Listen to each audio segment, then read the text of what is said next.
buat para konsumen sih memang mungkin mereka sendiri nggak merasa karena consumer itu changing with the generations. Dan yang kita rasakan sebagai orang-orang yang memanage atau memiliki brands, sebetulnya itu kayak apa ya, brand kita tuh memang harus selalu di modernize. Tapi kalau misalnya kita lihat slide yang kedua, our eternal challenge itu tidak pernah berubah, ya kan? Eternal challenge kita tuh selalu bagaimana sih caranya kita mengantarkan konsumen dari satu titik ke titik yang baru, in which mungkin kita bisa dapat brandnya atau kategori yang kita manage itu bisa mendapatkan more share of their mind, runoff yang positif gitu dari image. Dan in terms of behavior yang namanya biasanya ya dari tidak beli menjadi beli, atau misalnya dari beli yang lebih murah menjadi beli yang lebih mahal. Jadi selalu itu dua hal yang bersama-sama jalannya. Nah, all these things between the transformation of thinking sesuatu menjadi yang lain atau doing sesuatu jadi yang lain, itulah yang biasanya memfuel all of our opportunities, ya kan? Jadi kalau misalnya itu it's a brand idea yang bisa menjual atau it's a product idea, nah itulah yang biasanya kita ukur sebesar apa sih potensinya untuk transformasi konsumen. Nah kalau kita lihat slide berikutnya, transformasi ini ya mau tidak mau dengan changing consumers dan new new development in the market itu menjadi lebih tough. Kalau tadi Alia bilang bahwa konsumen lebih banyak belanja di minimarket, that is very true. Dan kalau bisa dibilang dia melihat range produk yang lebih banyak, benar juga buat konsumennya, konsumen tertentu. Kalau buat kita di manufacturer, mereka kadang-kadang kita malah merasa mereka memiliki pengetahuan tentang brand kita, tapi mungkin range yang dia lihat jauh lebih sempit dibandingkan kalau dia lihat di channel lain misalnya, karena kita biasanya melihat itu sebagai modern trade atau general trade. Nah buat kita minimarket itu kadang-kadang membuat kita jadi lebih ter-challenge karena somehow produk-produk yang nggak leading, yang nggak laris nggak akan masuk ke minimarket. Jadi sebuah paradoks juga karena ada konsumen yang tiba-tiba melihat explosion of choices, tapi dari kita marketer kita merasa bahwa we provided many choices tapi not all will be available in minimarkets karena range-nya dibandingin sama yang possibly kita pikirin atau kita taruh di minimarket itu atau di modern trade secara khusus ini jauh lebih sempit, jauh lebih kecil gitu. Apalagi kalau misalnya kita punya portfolio, mungkin kalau kita punya 5 brand, mungkin nggak semua brand bisa dipasang di situ misalnya. Nah semua hal ini akhirnya membuat kita menjadi sangat cautious. Jadi itu kan hal pertama tentang distribusi dari barang-barang dan apa yang dilihat sama konsumen at the end. Nah at the same time juga zaman dulu tuh kita punya prinsip, oke, kalau misalnya mau melakukan transformasi itu yang pertama do the awareness, dari awareness barulah kita transform jadi lebih dalam lagi involvement dengan brand kita. Nah tapi cara-cara yang biasanya klasik kita lakukan traditional media itu menurut riset-riset yang terakhir itu juga decline dalam arti not only the involvement orang dengan media itu decline, tapi juga waktu yang mereka spend, terus mereka menjadi lebih pemilih, terus udah gitu which advertising-nya kalian itu juga jadi turun juga gitu. Nah hal ini semua membuat kita tuh harus memikirkan gimana sih caranya yang tadi kita bilang punya assets ya. Kalau buat marketer, assets adalah brand communication ideas, terus udah gitu hal-hal yang kita develop based on the communication ideas untuk kita taruh di market. Gimana sih caranya kita bikin dan gimana caranya kita letakkan supaya touch point-nya itu betul-betul menjadi berarti dan betul-betul menghasilkan transformasi yang kita mau.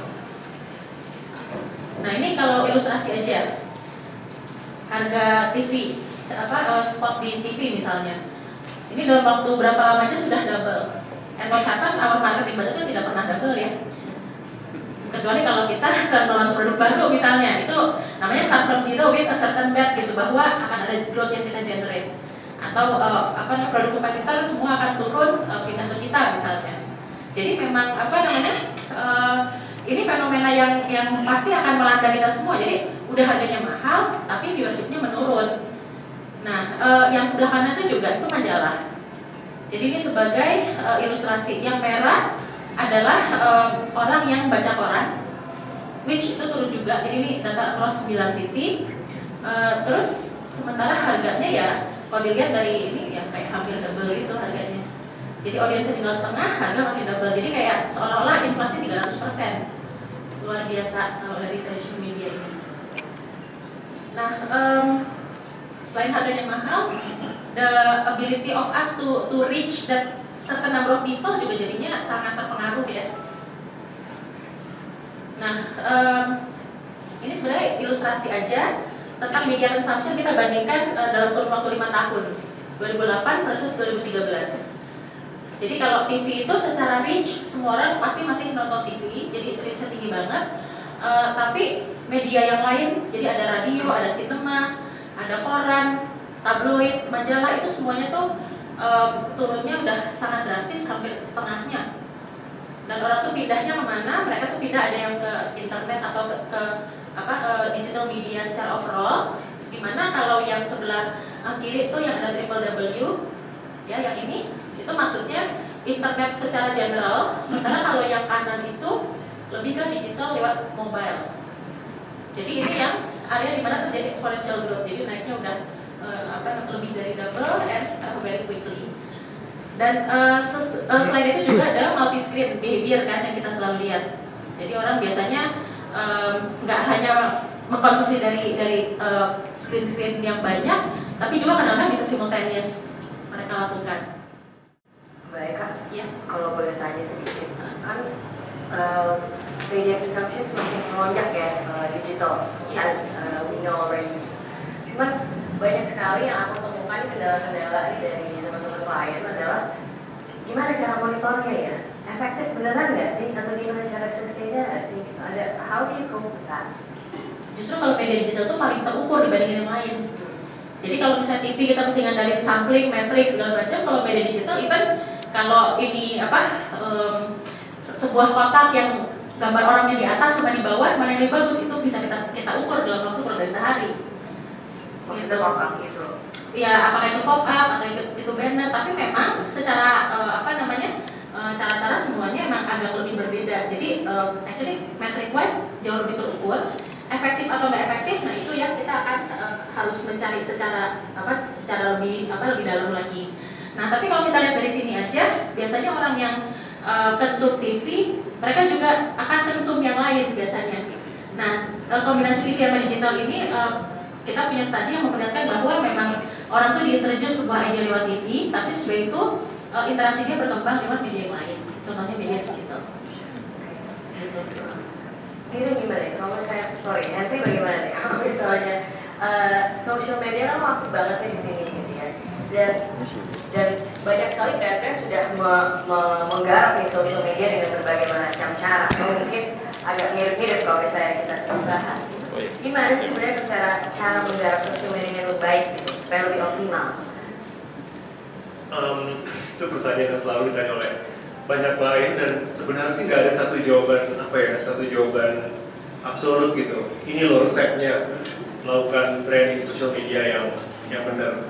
Cuma mungkin kalau beberapa tips dari pengalaman, baik saya sendiri menjalani aktif di sosial media maupun melihat kasus yang sukses maupun yang blunder juga. Yang pertama itu sebenarnya mengerti bahwa audiens di sosial media itu beda dengan audiens di tradisional media. Yang artinya kita harus respect dari intelligence gitu. Karena mungkin kalau kita kebiasaan dengan media tradisional itu kan sangat terkontrol. Kita punya 30 second script, kita punya print ad, gitu, semuanya kita kendalikan. Masuk di ranah sosial media itu disebut tapi jungle gitu. Karena sifatnya itu sangat tektokan, sangat dua arah. Jadi ketika ada brand yang mungkin tidak etikal di sosial media atau misalkan mau ngebohongin gitu, itu tuh jadinya cepat ketahuan gitu. Feedbacknya cepat ketahuan, cepat menyebar, malah jadi backfire, malah jadi PR disaster. Buat saya sih respect the audience dan harus siap dengan losing control. Itu tuh harus ikhlas gitu. Kalau udah masuk sosial media itu harus ikhlas, siap lepas kontrol, karena conversation itu akan disetir oleh audience. Tapi nanti brand yang genuine, brand yang mau menerima kritik atau apa itu pasti akan diterima dengan baik. At the same time kita jadi harus responsif banget. Jadi kita mesti bilang, oke, kalau misalnya orang bilang gini, dalam waktu berapa lama kita harus respons ke mereka, get back to them if ada questions, ada komplain. Itu yang tadinya capability yang waktu dulu tuh ya itu nggak ada secara khusus gitu. Sekarang akhirnya kita emang dan invest behind listening ability, responding ability gitu. Belum lama ini saya ada artikel, mungkin teman-teman di sini ada yang baca juga. Untuk pertama kalinya di Indonesia, lebih banyak konsumen yang menggunakan account Twitter sebagai komplain, sebagai customer service daripada hotline, daripada call center. For the first time itu sudah dikalahkan. Jadi orang naik Bluebird, misalkan drivernya nggak mau jalan, badannya bau, itu komplainnya sekarang bukan di telepon, langsung aja ngomel ke account gitu. Jadi itu brand udah siap atau enggak dengan conversation itu? Jadi kesiapan brandnya sangat penting banget nih kalau misalnya mau masukin si jungle itu ya. Betul. Nah ini sebenarnya ada hubungannya dengan slide yang berikutnya karena ini mungkin ide yang almost mengconnect apa yang akan kita omongin ya berikutnya. Jadi sebenarnya ini mungkin lebih ke provoking juga. It's not really about punya activity, terus activity-nya ada across banyak media gitu sehingga bisa menjangkau orang, tapi sebetulnya menciptakan sebuah brand ecosystem.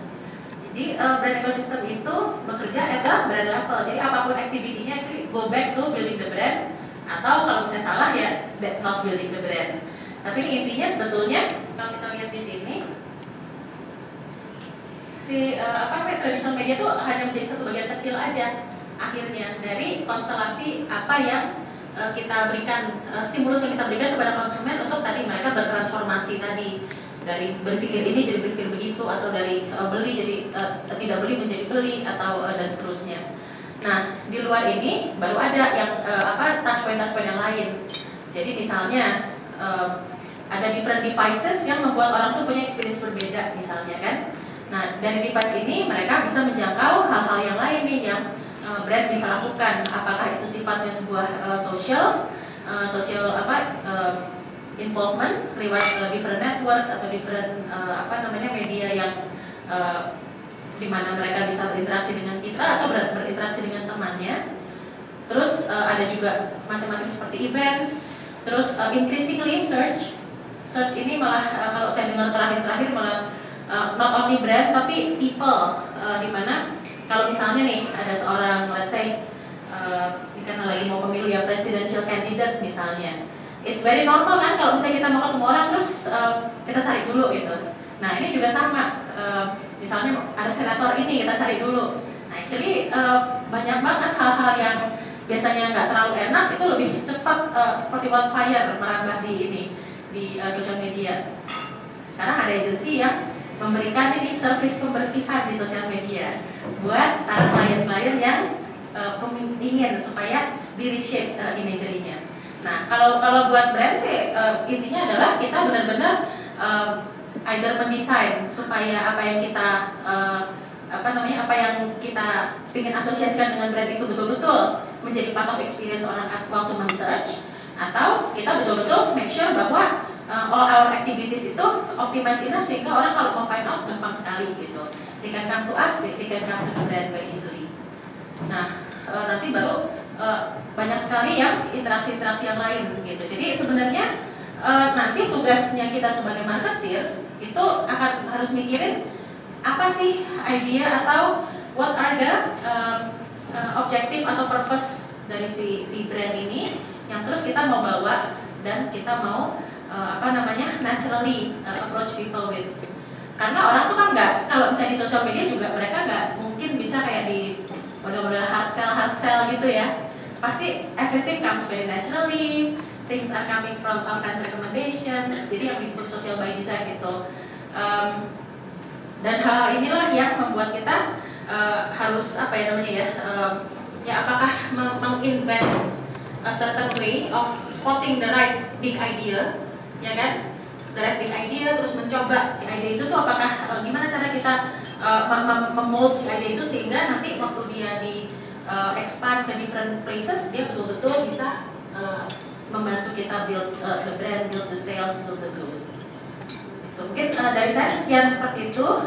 Thank you banget.